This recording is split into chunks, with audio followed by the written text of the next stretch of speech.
Overcome by grief, a family mourns the loss of their father. Geraldo Molina is one of dozens of people being buried in this cemetery, victims of the most powerful earthquake to hit Mexico in 100 years.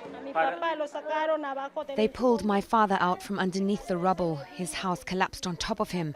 It was difficult for them to find him as it was dark, the middle of the night.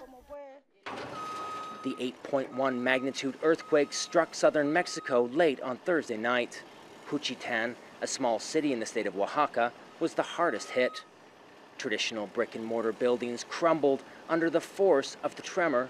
Scenes of destruction are everywhere.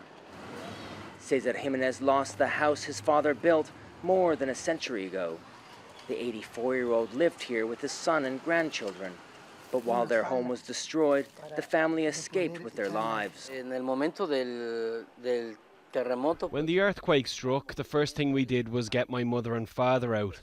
The moment we got out, the house came down. It was a terrifying, horrible experience. It felt like the end of the world. With rescue efforts complete, government forces are going street to street, checking buildings for damage and structural weakness. It's an enormous task. Officials say nearly every house in the city of 90,000 people has been affected, and the government is overwhelmed. Our main needs are basic supplies, medicines, and help removing the rubble all over the city. We need to prevent an epidemic and send people enough food and water, because there are places with no supplies. The cleanup in Juchitan has begun, and residents are certain they'll recover, but they cannot do it alone.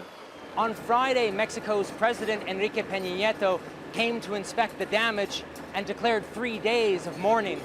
But many people here question whether the government's promises to help will remain after this disaster fades from the spotlight.